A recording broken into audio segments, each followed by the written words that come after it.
الحمد لله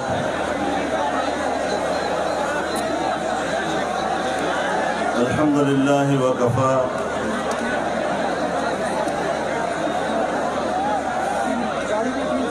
والصلاة والسلام على سيد الرسل وخاتم الأنبياء وعلى آله وصحبه ومن بهديه مهتدى.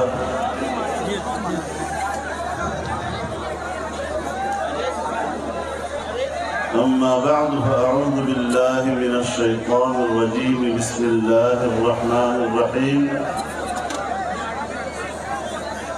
يريدون ليطفئوا نور الله بأفواههم والله متم نوره ولو كره الكافرون. صدق الله العظيم.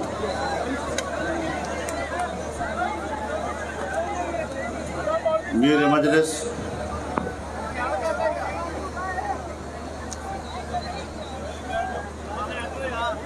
اکابر علماء کرام،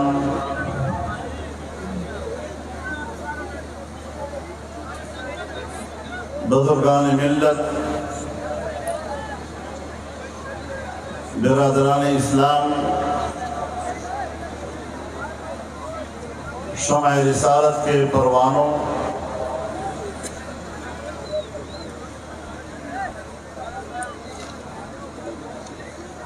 عقیدہ ختم نبوت کے جانثاروں،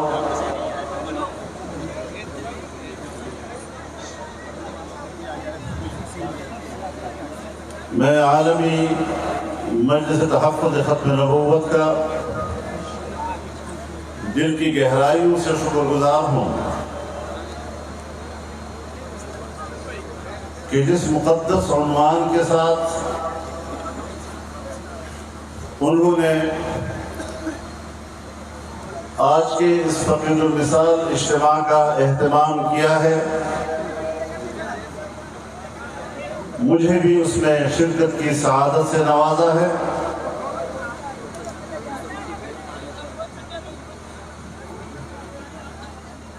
اور ہم سب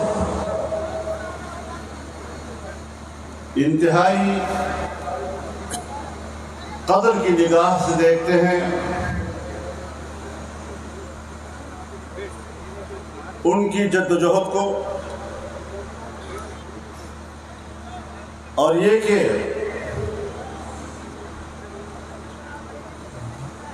عقیدہ ختم نبوت کے سرحدات کی وہ جس جانفشانی کے ساتھ چوکیداری کر رہے ہیں، یقیناً یہ ہماری تاریخ کا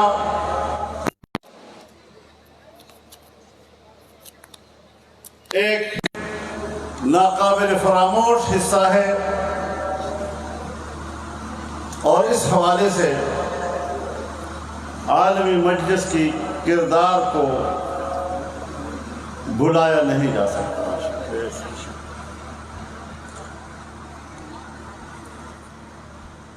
میرے محترم دوستو،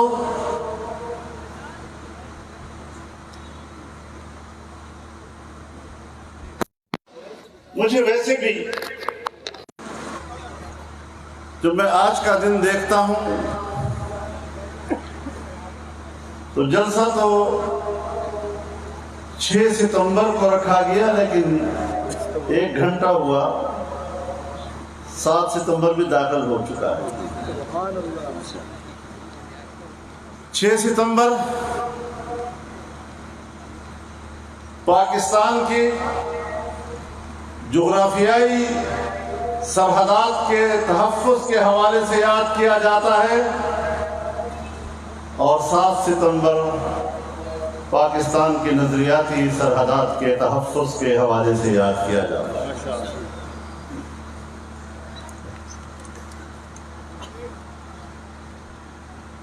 سرحدات کی جنگ میدانوں میں لڑی گئی،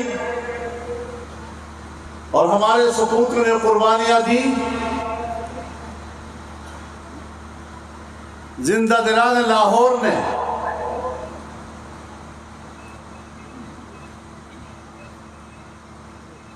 لاٹھیوں کے ساتھ اٹھ کھڑے ہو کر میدان میں نکلے اور 7 ستمبر کو جو جنگ لڑی گئی وہ پارلیمنٹ کے میدان میں تھی۔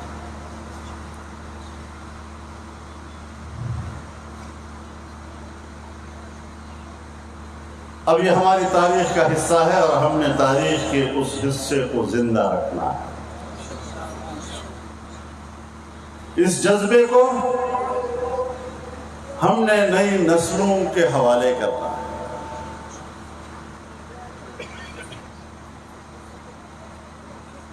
میرے محترم دوستو،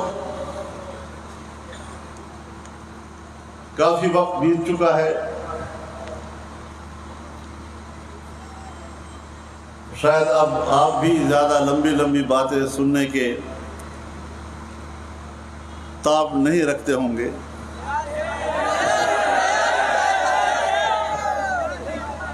یا شاید میں بولنے کی تاب نہ رکھوں۔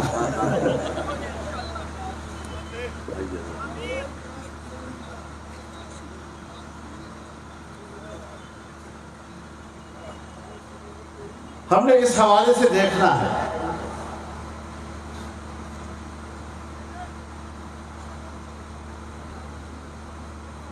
کہ اللہ رب العزت نے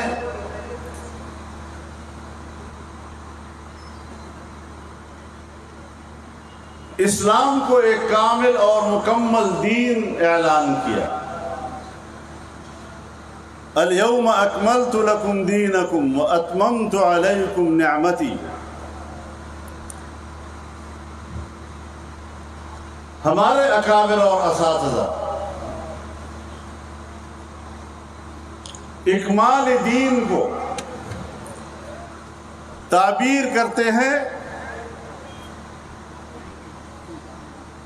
دین کے احکام اور دین کے تعلیمات پر۔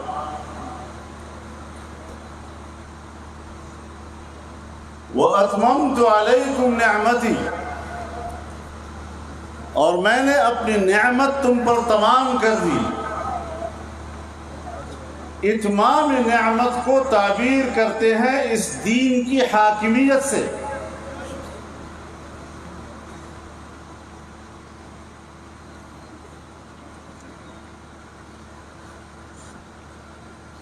اب ظاہر ہے کہ جب اللہ تعالیٰ فرمائے گا وَاللَّهُ مُتِمُّ نُورِهِ،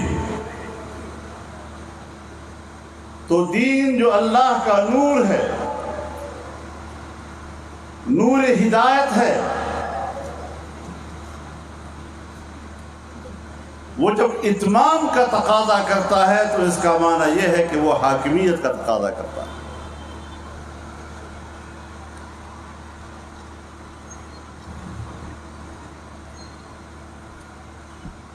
یہاں میں اپنے بھائیوں سے سنتا ہوں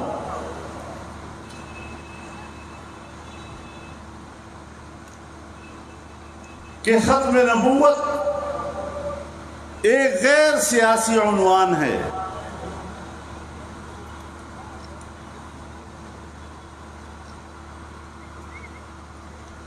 اب اس غیر سیاسی عنوان کے حدود کیا ہیں؟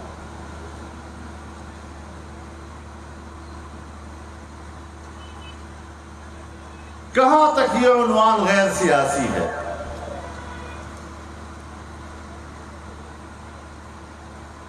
وَلَكِنْ رسول اللہ وخاتم النبیین، اب رسول اللہ صلی اللہ علیہ وسلم جب خود فرماتے ہیں انا خاتم النبیین، تو اس خاتم النبیین کی وہ خود معنی بھی کرتے ہیں وَلَا نَبِيَّ بَعْدِي۔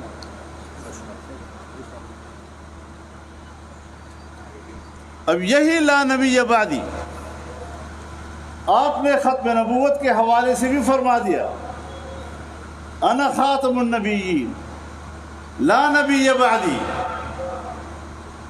اور یہی الفاظ آپ نے ارشاد فرمائے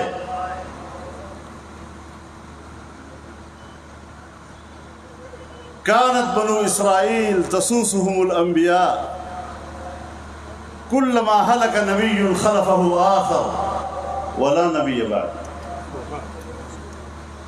کہ بنی اسرائیل کی سیاست انبیاء کیا کرتے تھے، ایک جاتا تھا دوسرا اس منصب کو سنبھالتا تھا، اب آخری میں ہوں ولا نبی بعد۔ تو ختم نبوت باعتبار عقیدے کے وہاں بھی اس کی تعبیر لا نبی بعدی، اور ختم نبوت باعتبار سیاست کے وہاں بھی لا نبی بعدی، میرے بعد کوئی نبی نہیں آئے گا۔ لہذا جو قوت اس بات کی کوشش کر رہی ہیں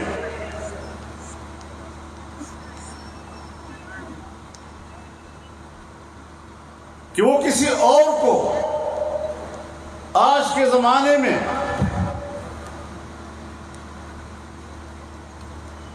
انسانیت سے بطور نبی کے منوائیں، وہ سن لیں کہ وہ سائے لا حاصل کر رہے ہیں، اس لیے کہ عقیدہ ختم نبوت یہ لاوارث نہیں ہے۔ لیکن میں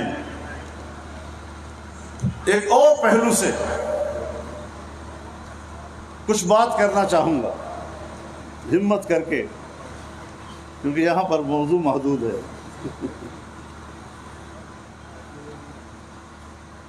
کہ سارا دباؤ پاکستان پر کیوں؟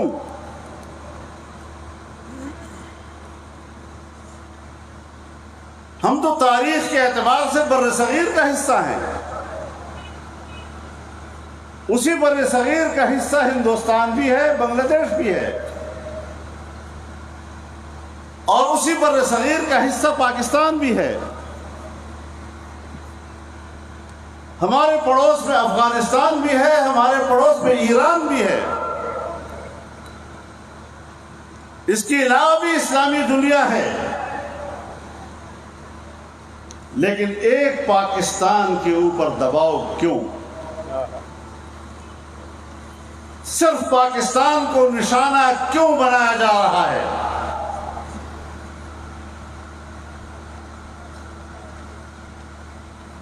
قادیان تو ہندوستان میں رہ گیا،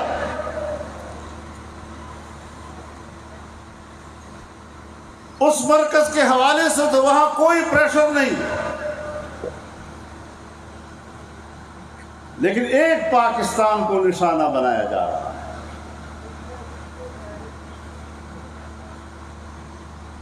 کہ آئینی ترمیم واپس لو، 24 کروڑ پاکستانیوں کی قوم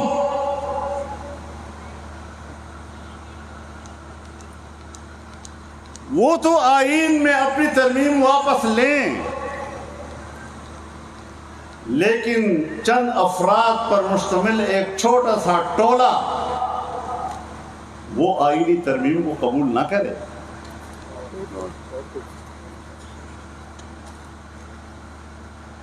کیا دباؤ ڈالا گا؟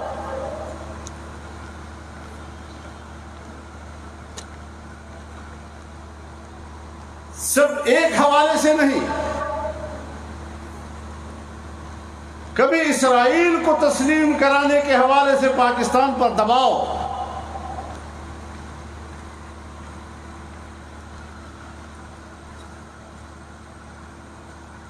تمام چینلز پر گزشتہ حکومت میں بڑے بڑے بڈھے دانشور وہ آ کر اپنے فلسفے جھاڑتے تھے،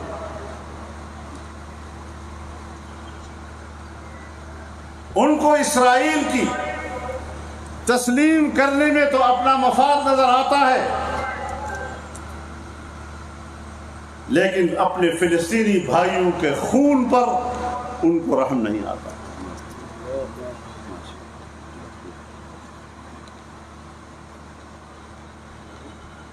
نسل در نسل فلسطینی کٹ رہے ہیں، ان کی سرزمین پر قبضہ ہے، بیت المقدس ان کے قبضے میں ہے، قبلہ اول پر یہودی قابض ہیں، مسلمانوں کے دلوں سے اس کی اہمیت کو نکالا جا رہا ہے، اور اسرائیل کو تسلیم کرنا بہت ضروری ہے۔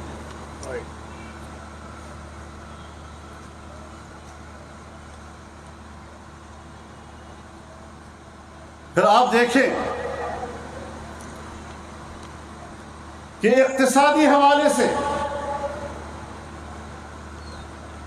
امریکہ ہو یا مغربی دنیا اور پوری دنیا کی سرمایہ دارانہ قوتیں، اس نے صرف پاکستان کو اپنا نشانہ کیوں بنایا ہوا ہے؟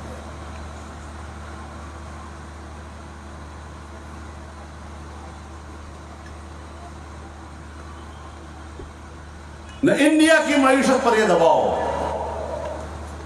نہ بنگلہ دیش کی معیشت پر یہ دباؤ،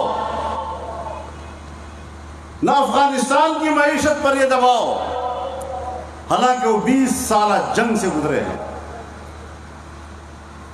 نہ ایران کی معیشت پر یہ دباؤ، جو دن رات امریکہ مرد آباد کی باتیں کرتے ہیں۔ ایک پاکستان کے اوپر یہ دباؤ کیوں رکھا جا رہا ہے؟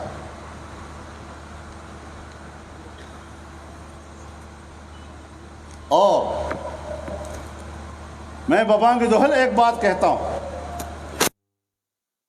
بلا خوف تردید یہ بات کرتا ہوں کہ پاکستان پر 2018 میں جو حکومت مسلط کی گئی وہ اسی ایجنڈے کے ساتھ مسلط کی گئی،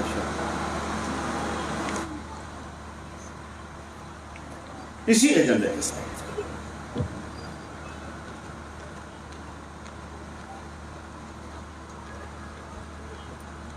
ہمارے لوگ ٹرمپ کے دفتر تک پہنچے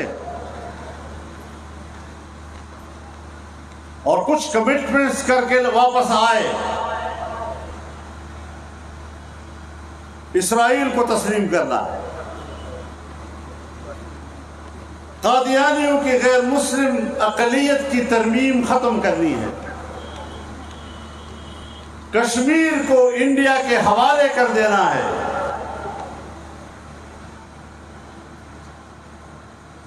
جس طرح فلسطین کو اسرائیلیوں کے حوالے کیا۔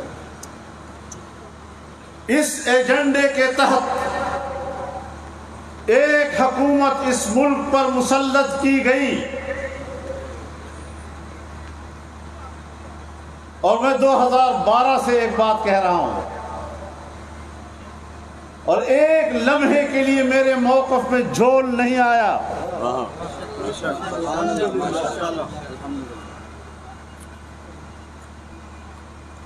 اور اس ایجنڈے پر دھاندلی کے ذریعے لائی گئی حکومت کو اگر سر بازار چیلنج کیا گیا تو جمعیت علماء اسلام کے کارکن نے اس کے لیے کمر باندھا۔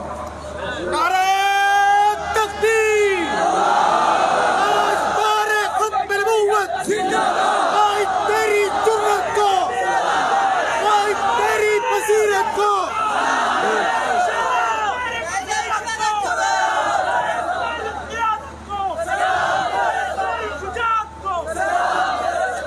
صاف بات ہے کہ پہلے ملک کے اندر سیاسی عدم استحکام لاؤ، چنانچہ 1916 کے بعد 2016 کے بعد سیاسی عدم استحکام لایا گیا۔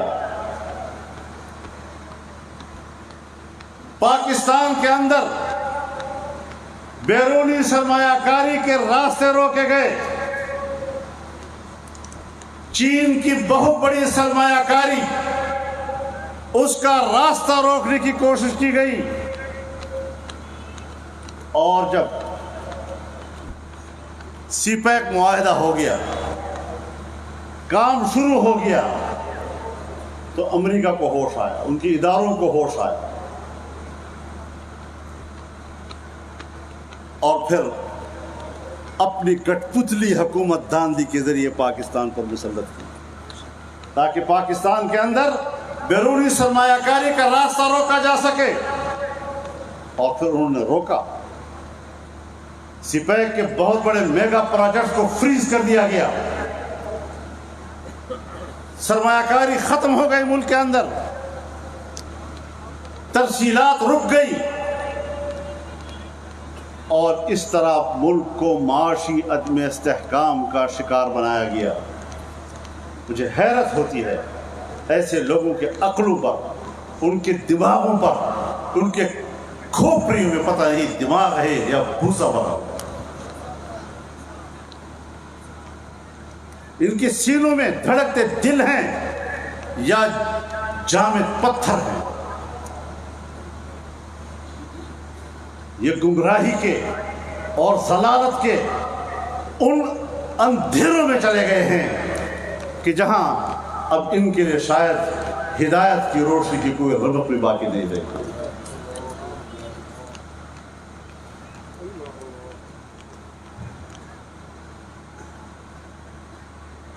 لیکن ایک بات بتا دوں آپ، ہر آدمی کے ذہن میں ایک سوال تو ہوتا ہے۔ ہمارے ہاں تو ایک رواج پڑ کیا، ایک دن آپ کی حکومت آئے، ہم نے صوبہ خیبر پختونخوا میں بلدیاتی الیکشن کے پہلے مرحلے میں اکثریت حاصل کر دی، تو مجھے یاد ہے ایک خاتون اینکر ہمارے جمعیت کے ایک ترجمان سے پوچھتے ہیں، اب تو صوبہ خیبر پختونخوا میں بلدیاتی الیکشن جمعیت نے جیت لیا ہے، اب تو وہاں پر مہنگائی نہیں ہوگی نا؟ اس نے کہا اللہ کی بندی، بلدیاتی الیکشن پالیسیوں کو فیصلہ نہیں کیا کرتے، کچھ عقل سے کام لو۔ اس قسم کی چیزیں اس لیول پر کی جاتی ہیں، پھر عام آدمی کیا سوچے گا؟ چنانچہ میں آپ کو اپنا ایک لفظ یاد دلانا چاہتا ہوں۔ جب میں نے عمران خان کی حکومت کے خاتمے سے پہلے کئی جلسوں میں کہا تھا کہ اس نے ہمیں دلدل کی طرف دھکیلا ہے، اور میں نہیں دیکھ رہا کہ آنے والی کوئی حکومت ملک کو اس معاشی دلدل سے نکال سکے گی۔ ہم نے حق ادا کیا ہے، باقی جنگ ہم نے اپنے حجم کے مطابق لڑ دی۔ جتنا تمہارا ووٹ ہو سی اتنا تمہارا کردار ہو۔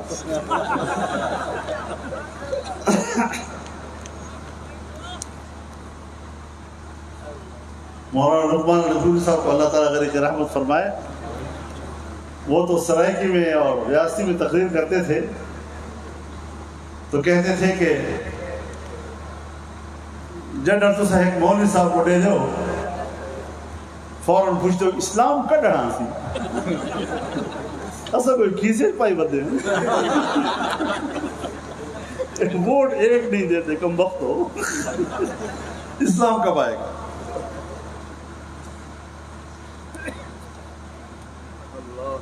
تو اپنے حجم کے مطابق اور اپنے بساط کے مطابق ایک جنگ لڑی، لیکن ملک کو یکجہتی کی بھی ضرورت ہے۔ جب معاشی عدم استحکام آتا ہے تو پھر ملک کے مختلف علاقوں میں بغاوتیں شروع ہو جاتی ہیں۔ ہم نے وہ یکجہتی برقرار رکھنا چاہیے تاکہ ریاست میں بغاوتیں نہ اٹھے۔ لیکن میں نے اس دن بھی یہاں ایک بہت بڑے اجلاس میں کہا کہ دلدل کا لفظ جانتے ہو؟ دلدل، دلدل اس کو کہتے ہیں کہ جس سے آدمی نکلنے کی کوشش کرتا ہے لیکن دھستا چلا جاتا ہے۔ انہوں نے ایسے دلدل کی طرف پاکستان کو دھکیلا، اور اب شور و غوغا کا مقصد صرف یہ ہے کہ دنیا کو پیغام دیا جائے کہ پاکستان میں استحکام نہیں ہے، اور جو اپنے آپ کو بڑا کہتے ہیں جی کہ ہم تو دیانتدار لوگ ہیں، بڑے پاک دامن لوگ ہیں، تو ان ایمانداروں کو چین نے بھی ہاتھ روکے ہوئے ہیں، سعودی عرب نے بھی ہاتھ روکے ہوئے ہیں، امارات نے بھی ہاتھ روکے ہوئے ہیں، پاکستان کے تمام دوست ممالک نے ہاتھ روکے ہوئے ہیں کہ اگر وہ ایماندار دوبارہ آتے ہیں تو ہم پاکستان میں پیسہ ضائع کرنے کے لیے تیار ہیں۔ کہاں گئی بات؟ تو اس حوالے سے بھی ہم نے سوچنا ہے یا نہیں سوچنا؟ ہم جو پاکستان میں مسلح جنگ نہیں چاہتے، اسی لیے کہ مسلح جنگ سے فائدہ کوئی اور اٹھائے گا، عنوان ہمارا ہوگا، اور عدم استحکام پاکستان میں پیدا کر کے پاکستان کو ٹکڑے ٹکڑے کرنا چاہیں گے۔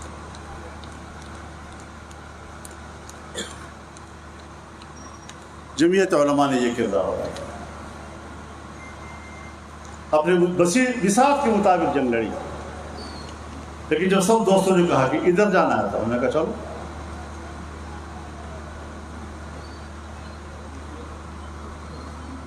یہ ساری چیزیں آپ کو سمجھنی ہوں۔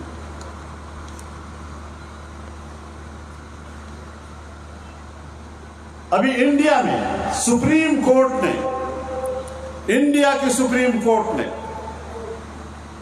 کشمیر کے حوالے سے مودی حکومت کے فیصلے کو کالعدم قرار دے دیا ہے۔ تو ہمارے فاٹا کا فیصلہ کب ہوگا؟ وہ بھی تو سپریم کورٹ میں کیس پڑا ہوا ہے ہمارا۔ فاٹا تو نہ فاٹا رہا نہ سیٹل رہا، نہ ایوں میں نہ شیوں میں۔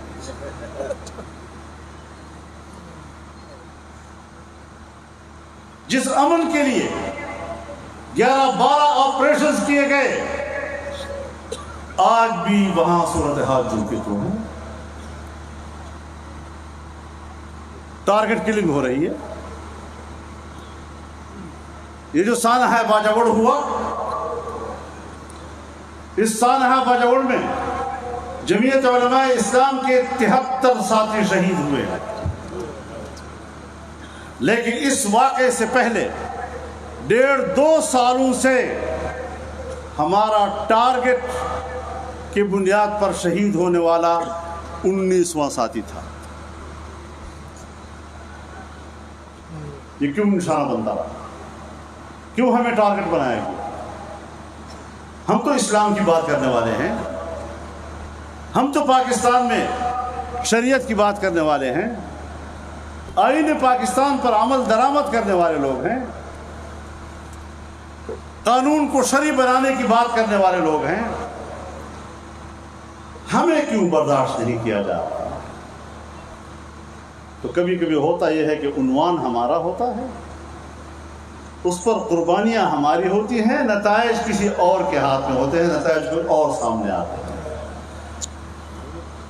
تو یہ جو نتیجہ ہے یہ اصل چیز ہے۔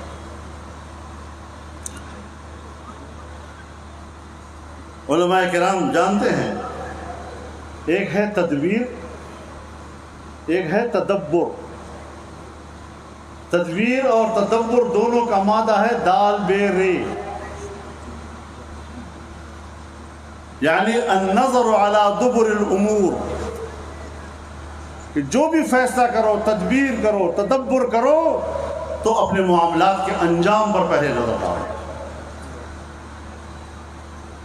پھر جو انسانی اور بشری قوت میں جو آپ کے بس میں ہے آپ کریں، نتائج پھر بھی اللہ کے ہاتھ میں۔ لیکن صرف جذبے کی بنیاد پر اٹھ کھڑا ہو جانا اور خود کو انجام سے بے خبر رکھنا، اور سیاست و حکومت، حضرت شیخ زکریا صاحب رحمہ اللہ فرماتے ہیں کہ حکومت الہیہ کے لیے اور امارت اسلامیہ کے لیے قوت بمنزل رکن کے ہے، بغیر قوت کے جنگ نہیں لڑی جاتی۔ تو جس میدان میں ہے اس میدان کی قوت حاصل کرو، سیاسی قوت حاصل کرو، پارلیمانی قوت حاصل کرو۔ تو پارلیمانی قوت تھی آپ کے پاس، تو صحابہ کرام اور اہل بیت اطہار کا بل پاس ہوا یا نہیں؟ الحمدللہ الحمدللہ۔ قائد جمعیت مولانا فضل الرحمان زندہ باد، اکابر علماء دیوبند زندہ باد، قائد جمعیت مولانا فضل الرحمان زندہ باد۔ اب وہ جب بل پاس ہوا ہے، ہمارے صدر عارف کیا ہے دہلوی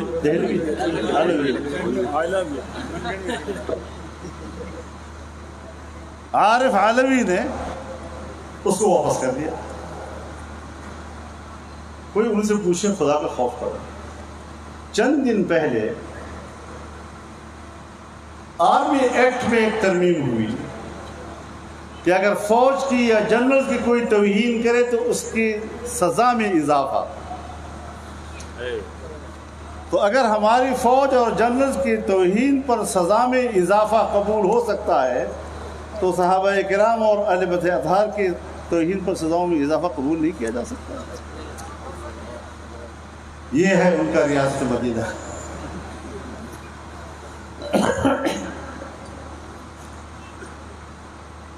ریاست مدینہ کے معنی کیا ہے؟ قانون سب کے لیے برابر ہونا چاہیے. قانون کی نظر میں سب ایک ہونے چاہیے, یہی کہتے ہیں نا. لیکن وہی قانون اگر ان کے خلاف متوجہ ہوتا ہے, نہیں ہمارے خلاف نہیں, کہاں گیا تمہارا ریاست مدینہ کا فلسفہ؟ وہ قانون آپ کے خلاف نہیں. اور اگر ریاست مدینہ ہو اور قانون ریاست مدینہ کا ہو اور پاکستان میں وہ نافذ العمل ہو تو پھر تو آپ کو چوراہے پہ کھڑا کیا جائے گا. تمہیں اپنے جرائم کو پتا ہے؟ تم کہاں کھڑے ہو؟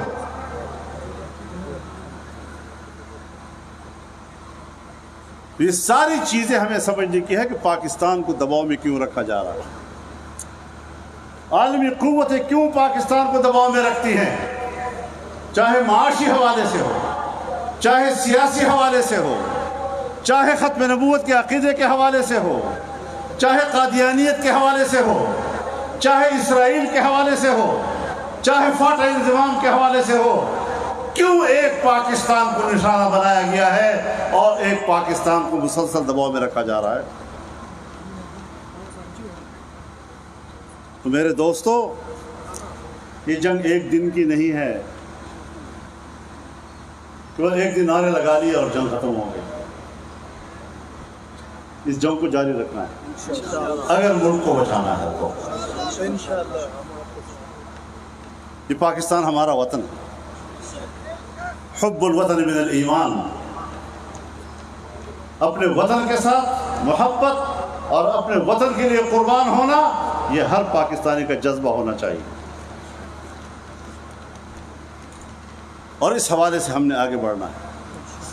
اور انشاءاللہ ہم نے اسرائیل کو تسلیم کرانے کا ایجنڈا بھی ناکام کرایا ہے, اور انشاءاللہ العزیز قادیانیوں کے حوالے سے آئینی ترمیم کا مسئلہ بھی انشاءاللہ ان کے منصوبے کو ہم ناکام بنائیں گے.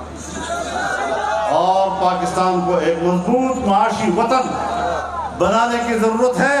دوبارہ امتحانات میں اپنے آپ کو مت ڈالیے, دوبارہ آزمائشوں کی طرف مت جائیے, سیدھا راستہ اختیار کر کے پاکستان کو محب وطن لوگوں کے حوالے کیجیے. وآخر دعوانا ان الحمدللہ رب العالمین.